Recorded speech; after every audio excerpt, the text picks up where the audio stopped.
గడిచిన కొంతకాలంగా ఆంధ్రప్రదేశ్లో విపక్ష వైఎస్ఆర్సీపీ నేతల అరెస్టుల పర్వానికి బ్రేక్ పడింది.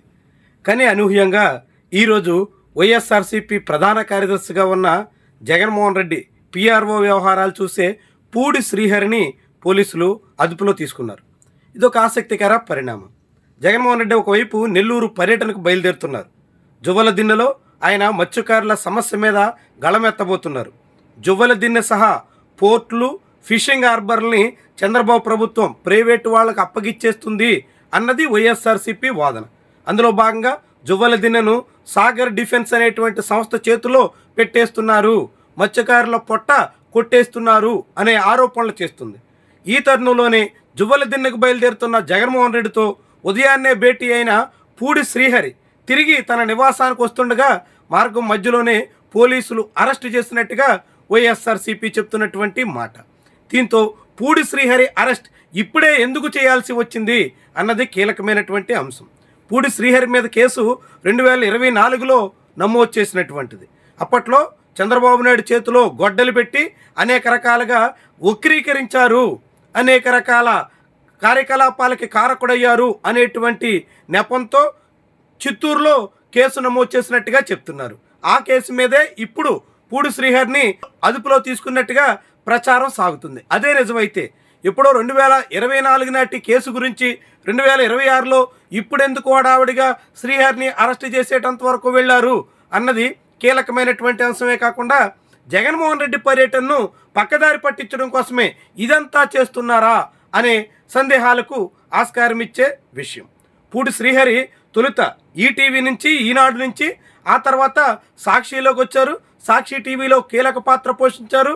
సాక్షి టీవీకి ఇన్పుట్ ఎడిటర్ స్థాయికి ఎదిగారు. ఆ తర్వాత జగన్మోహన్ రెడ్డి పిఆర్ వ్యవహారాలంతా చూసే పనిలో దిగారు.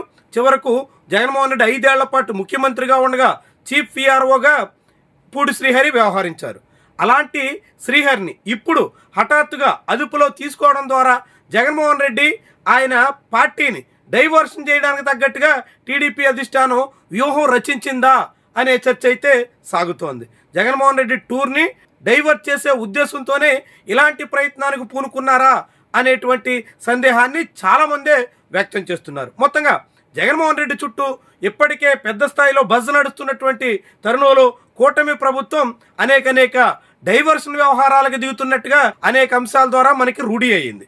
మావిగన్ చుట్టూ వివాదం జరుగుతుండగా గతంలో ఎప్పుడో జగన్మోహన్ రెడ్డిని బొత్స సత్యనారాయణ ఏదో అన్నారంటూ వాటి చుట్టూ కథ నడిపే ప్రయత్నానికి టీడీపీ నాయకత్వం పూనుకుంది. తాజాగా ఇప్పుడు జగన్మోహన్ రెడ్డి టూర్కి వెళ్తుంటే పూడి శ్రీహరిని అదుపులో తీసుకోవడం ద్వారా ఆ పార్టీ శ్రేణులంతటినీ అరెస్టుల చుట్టూ తిప్పే ప్రయత్నానికి దిగుతున్నట్టుగా చెప్పాల్సి ఉంటుంది. ఇలా కూటమి నాయకత్వం పూర్తిగా డైవర్షన్ వ్యవహారాలకే పరిమితం అవుతుందనేటువంటి అనుమానం మాత్రం బలపడే దిశలో ఈ పరిణామాలన్నీ కనిపిస్తున్నాయి. నిజానికి గడిచిన ఏడాది కాలంగా వైఎస్ఆర్సీపీలో చాలామంది ముఖ్య నేతల మీద ఆరోపణలు, కేసుల చుట్టూ ఇతర అనేక అభియోగాలు వస్తున్నా ఎవ్వరి అరెస్టుల జోలికి పోవట్లేదు. చివరిగా మిథున్ రెడ్డి, చెవిరెడ్డి వంటి వాళ్ళు లిక్కర్ కేసులో అరెస్ట్ అయిన తర్వాత ఇక బడా నేతల విషయంలో పెద్దగా చర్యలు తీసుకున్న ఆనవాళ్లు లేవు. అడపాదడప అక్కడక్కడ నియోజకవర్గాల్లో సోషల్ మీడియాలో అదుపు తప్పారంటూ, అనేక రకాల నిబంధనలు ఉల్లంఘించారంటూ కేసులు పెట్టడం, వాళ్ళని స్టేషన్లో నిర్బంధించడం, వాళ్ళ మీద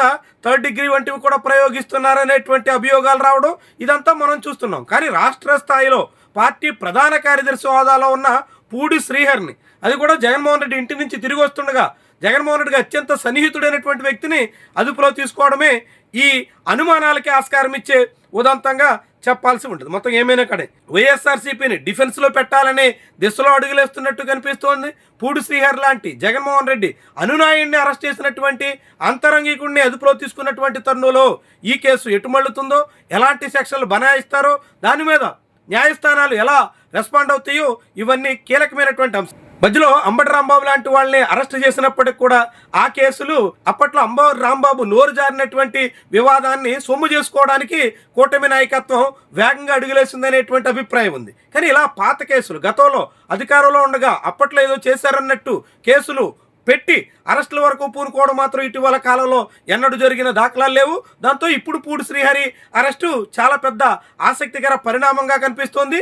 ఇప్పుడు ఈ అరెస్టు తర్వాత పూడి శ్రీహరి మీద న్యాయస్థానాలు ఎట్లా స్పందిస్తాయి, ఏ తీరున ఆయన మీద చర్యలు తీసుకుంటే చూడాల్సి ఉంది. ఎందుకంటే కొన్ని నెలల క్రితం కార్మూరి వెంకటరెడ్డి లాంటి వాళ్ళు హైదరాబాద్లో అరెస్ట్ చేసి హుటాహుటిని తీసుకొస్తే తీరా మ్యాజిస్ట్రేట్ రిమాండ్ ఇవ్వడానికి నిరాకరించారు.